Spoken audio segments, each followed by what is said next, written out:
अस्सलाम वालेकुम। Maths and NTS tracks में आपको खुशामदीद कहते हैं। तो आज की इस वीडियो में हम क्लास 7 से कुछ एमसीक्यूज़ और इससे मिलते जुलते कंसेप्ट भी इस वीडियो में क्लियर करेंगे, जो आने वाले टेस्टों के लिए टीचिंग जो टेस्ट हैं पीएसटी, सीटी, डीएम, जेईएसटी वगैरह, उसके लिए बहुत ही इंपॉर्टेंट होंगे। तो चलो सोल्यूशन को स्टार्ट कर लेते हैं। The ratio of 2 years to 6 months। सबसे पहले आपने ये जानना है कि रेशो क्या है। तो रेशो को उर्दू में क्या कहते हैं? निस्बत कहते हैं। निस्बत इसको आप कैसे जो है वो बयान कर सकते हैं, यानी एक जैसी इकाइयों वाली एक जैसी मकदारों के मुआवजे को बेसिकली क्या कहते हैं? निस्बत। चूँकि उर्दू के लोग भी वहीं टीटी वगैरह के लिए अप्लाई करते हैं ताकि उनको सही समझ आए। अगर इंग्लिश में आप रेशो को बयान करें तो रेशो आपके पास क्या है? To compare two quantities in the ratio, the units of the quantity must be the same।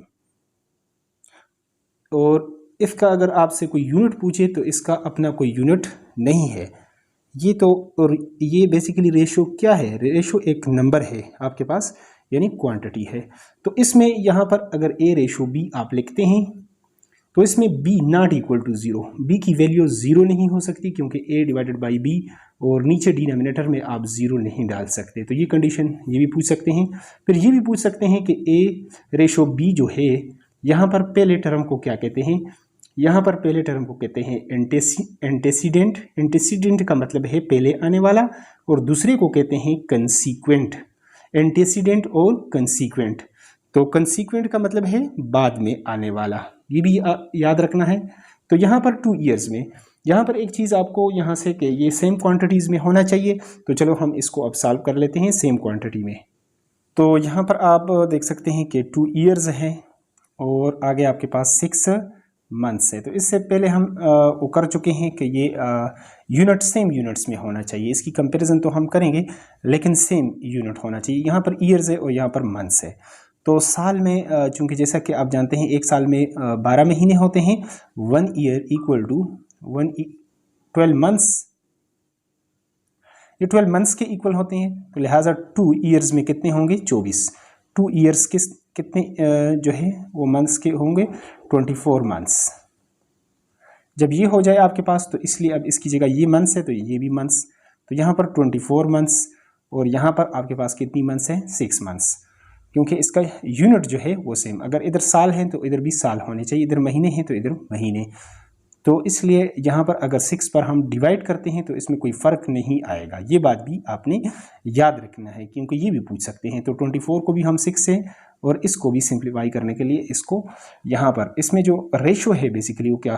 तो 6 4s are 4:1। यहाँ पर इसका ये सोल्यूशन बनता है। यही हमारे पास इसका करेक्ट आंसर है। यहाँ पर आप देखेंगे कि ऑप्शन में, और ये अक्सर बुक्स वगैरह में भी गलत बता देते हैं यहाँ पर, तो ये 4:1 और 4:1 और 1:4 2 डिफरेंट चीज़ें हैं एक दूसरे से, ये सेम नहीं है। इसका मतलब कुछ और है और इसका मतलब कुछ और है। तो इसलिए इसको अच्छे तरीके से आपने अपना इसमें कंसेप्ट जो है वो क्लियर करना है। नेक्स्ट एमसीक्यूज़ की तरफ चलते हैं।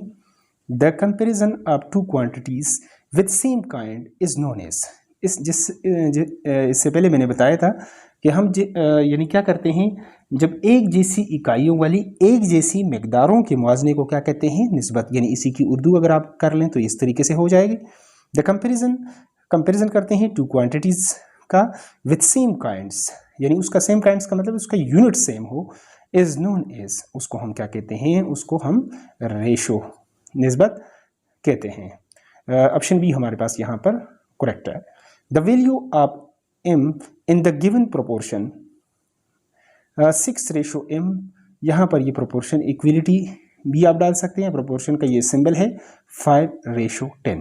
तो चलो इसको उर्दू में भी एक्सप्लेन कर लेते हैं, इंग्लिश में भी, ताकि TT-AT साहिबान जो हैं उनको भी समझ आए और दूसरों को भी।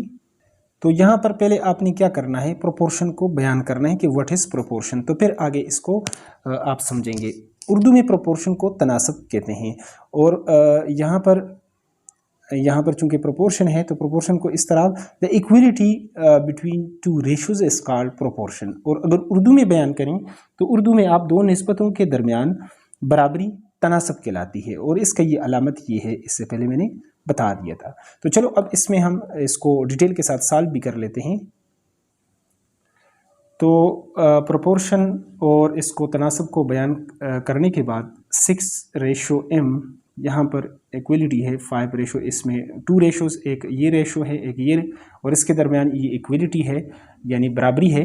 तो इसी को हम क्या कहते हैं, तनासब प्रोपोर्शन कहते हैं। इसका जो सॉल्यूशन है, इसको सॉल्व करने का जो मेथडोलॉजी है, मुख्तलिफ तरीक़ों से सॉल्व कर सकते हैं। प्रोडक्ट आप एक्सट्रीम, जो एक्सट्रीम आखिर में है, और प्रोडक्ट आप मीन जो सेंटर में है, इसको कहते हैं मीन। प्रोडक्ट आप मीन इक्वल टू प्रोडक्ट आप एक्सट्रीम, तो इन दोनों को मल्टीप्लाई करें तो 5m इक्वल टू, ये इक्वल टू आ जाएगा, इसको इसके साथ मल्टीप्लाई कर सकते हैं। उर्दू में अगर कहें तो तरफ़ेन का हासिल ज़रब इक्वल टू वस्तेन का हासिल ज़रब, या उर्दू में इस तरह, वस्तेन का हासिल ज़रब इक्वल टू तरफ़ेन का हासिल ज़रब।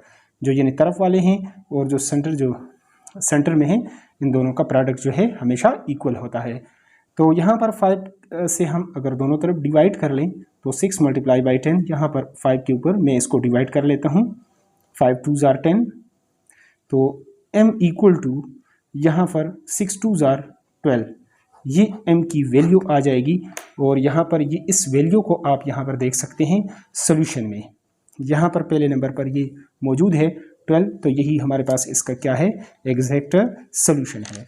The quantity of 2 ratio is known as, वही उसकी डिफिनीशन जो मैंने पहले इसको डिफाइन किया था, तो वो क्या है, द इक्वलिटी ऑफ, यानी दो निस्बतों की जो बराबरी है वो क्या है, वो तनासब है।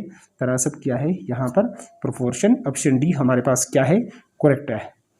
नेक्स्ट अगले कंसेप्ट की तरफ चलते हैं। अगला जो क्वेश्चन है, in proportion product of means in product of extremes are equal, वही डिफिनीशन है।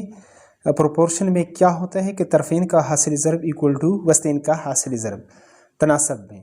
तो इंग्लिश में यही है, जब आपके पास कोई भी प्रोपोर्शन हो तो product of mean and product of extreme equal आएगा, वरना अदरवाइज वो प्रोपोर्शन नहीं होगा। ऑप्शन बी हमारे पास यहाँ पर क्या है, इसका करेक्ट आंसर है। Next one, if the cost price यहाँ पर इतना हो 450 हो and selling price is equal to R S this हो, द प्रॉफिट विल बी।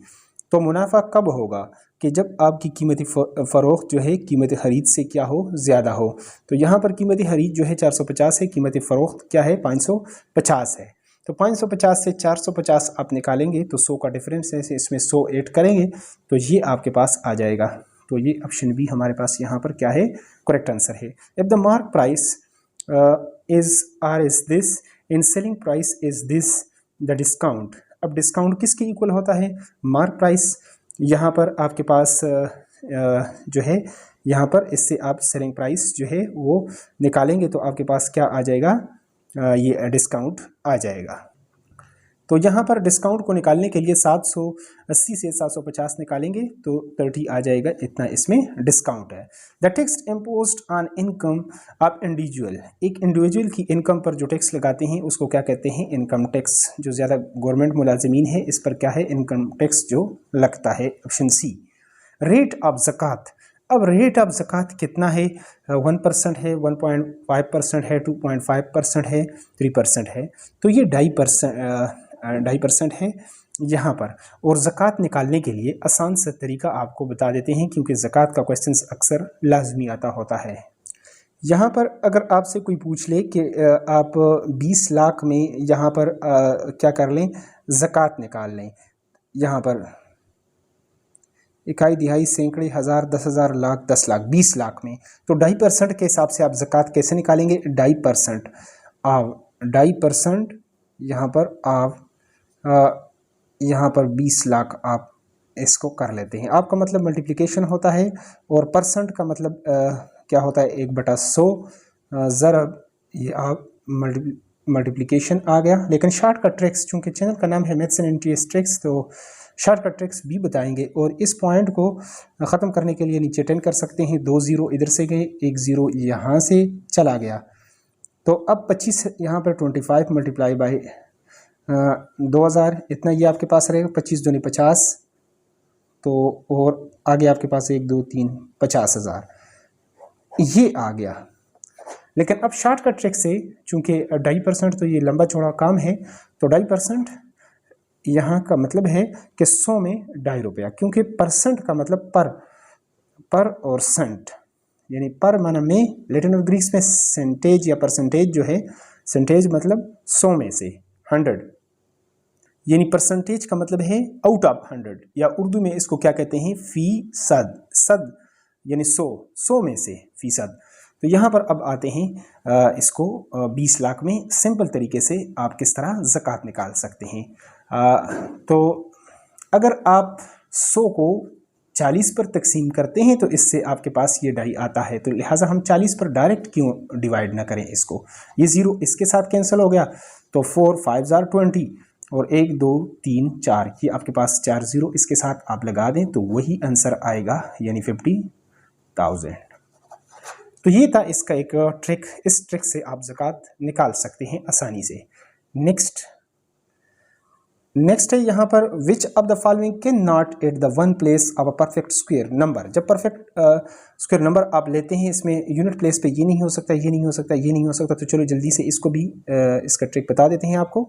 तो देखिए यहाँ पर 0 का जब आप स्क्वायर लेते हैं तो वो तो 0 है, 1 का आप स्क्वायर लें तो वो 1 आएगा, 2 का स्क्वायर आप लेंगे 4 आएगा, 3 का स्क्वायर लेंगे वो 9 आएगा यहाँ पर, और इसी तरह 4 का आप स्क्वायर लेंगे तो वो 16 आपके पास आएगा, 5 का स्क्वायर आपके पास 25 आएगा, और इसका 6 का जब आप स्क्वायर लेते हैं इसमें 36 आखिर में ये आता है, ठीक है, ये नंबर वंस का मतलब ये। फिर इस तरह 7 का जब आप लेते हैं तो 49 आता है, और इसी तरह 8 का ये आपके पास 64, और 9 का आपके पास जब आप लेते हैं तो 81, और 10 का उसी तरह फिर आपके पास आखिर में 0 यानी 100 आता है। तो यहाँ पर आप देख सकते हैं कि लास्ट में आपके पास कौन कौन से नंबर आते हैं। वहाँ पर आपके पास 0 आता है, 1 आता है, यहाँ पर 4 9 ये नंबर आते हैं, ठीक है, 5 और 6, ठीक है, यूनिट प्लेस पे 9 4 1 0 ये आते हैं, लेकिन 8 इसमें नहीं आया। तो यहाँ पर गिवन ऑप्शन में आप देख सकते हैं कि इसमें कौन सा हमारे पास क्या है, करेक्ट आंसर है। यहाँ पर आप ने देखना है तो ये ऑप्शन सी हमारे पास क्या है, इसका करेक्ट आंसर है। नेक्स्ट यहाँ पर आप देख सकते हैं कि the numbers of zeros in squares of 40। अब अगर 40 का आप स्क्वायर का मतलब है उसको 2 बार आप मल्टीप्लाई करें, 4 4 जार 16, और 0 आप एक 0 ऊपर है एक नीचे आप लगा देंगे, तो यहाँ पर आपके पास कितना, यानी 1600 आ गया। तो इसमें नंबर आप जीरोस कितने आ जाएंगे, 2, ऑप्शन बी हमारे पास इसमें करेक्ट है। How many natural numbers lies between 2 power 2 and 3 power 2, कितने नंबर जो है यहाँ पर लाई करेंगे, तो चलो इसको भी डिटेल के साथ सॉल्व कर लेते हैं। तो कितने नंबर लाई करते हैं, 2 पावर 2 यहाँ पर आ गया 4, और 3 पावर 2 आ गया 9, इसके दरमियान में। तो इसके दरमियान में कौन कौन से नंबर है, आपके पास 5 है, 6 है, 7 है और 8, तो ये कितने नंबर बनते हैं, 4 नंबर बनते हैं। तो यहाँ पर गिवन ऑप्शन में आप देख सकते हैं कि how many natural numbers lies between 2 power 2 and 3, ये आपके पास ऑप्शन ए हमारे पास क्या है, करेक्ट है। The one place in the squares of 16, अब 16 की यूनिट प्लेस पे आपके पास कौन सा नंबर आएगा, तो उसके लिए आपने क्या करना है, सबसे पहले इसका 16 का क्या करना पड़ेगा, स्क्वायर लेना पड़ेगा। तो 16 को 16 16 256, तो 256 यहाँ पर यूनिट प्लेस पे 1 टेंस 100 है, तो यहाँ पर यूनिट प्लेस पे क्या है, 6 है। तो यहाँ पर इसमें हमारे पास जो करेक्ट आंसर है वो है ऑप्शन बी, ये हमारे पास क्या है, करेक्ट है इसमें। A square shaped garden has an area of 100 meter square, find the length of one side of the square. अब यहाँ पर आप जानते हैं कि एरिया ऑफ द स्क्वायर निकालने के लिए, तो जिस तरह बताया गया है क्वेश्चंस के अंदर, एक स्क्वायर शेप गार्डन है आपके पास, यहाँ पर उसका एरिया कहते हैं शेडेड पार्ट को, यहाँ पर जो कवर्ड पार्ट है वो कितना है, वो 100 मीटर स्क्वायर है। तो एक साइड का कितना होगा, तो area of the square, area as we know that, जैसा कि आप जानते हैं कि एरिया ऑफ स्क्वायर वो किसके इक्वल होता है, साइड का स्क्वायर। तो इसको अगर एक साइड का आपको चाहिए तो उसका फिर क्या कर लें आप, साइड का आपने क्या करना है, उसका स्क्वायर रूट आपको निकालना पड़ेगा। तो उसके लिए हम क्या कर लेते हैं कि यहाँ पर साइड एरिया चूँकि किसके इक्वल था, हमारे पास कंप्लीट जो एरिया था वो 100 के इक्वल था, 100 मीटर स्क्वायर के इक्वल था, उसका अगर हम स्क्वायर ले लेते हैं, जैसा कि आप जानते हैं कि area of the square side multiply by side के इक्वल था, ठीक है। तो एक साइड चूँकि हमें चाहिए था, तो एरिया तो टोटल ये था, इसका स्क्वायर हमने किया तो एस का यानी साइड्स का, तो side one side length of one side हमारे पास कितना आ जाएगा, length of one side equal to 100 का आप स्क्वायर, तो ये आपके पास 10 का स्क्वायर होता है, स्क्वायर रूट के साथ निकालेंगे तो ये आपके पास आ जाएगा 10 मीटर, और यही हमारे पास क्या है, इसका करेक्ट आंसर है। और यहाँ पर आप देख सकते हैं इस आंसर को, ये आपके पास मौजूद है ऑप्शन बी में, यही इसका करेक्ट आंसर है। इसी तरह अगर आपने क्वेश्चंस को, मैथमेटिक्स के क्वेश्चंस को अच्छी तरीके से समझना है कंसेप्चुअली, तो मैथ्स एनटीएस ट्रिक्स को आप लाजमी जो है वो उसका लाजमी सब्सक्राइबर बने। Thanks for watching maths and NTS tricks.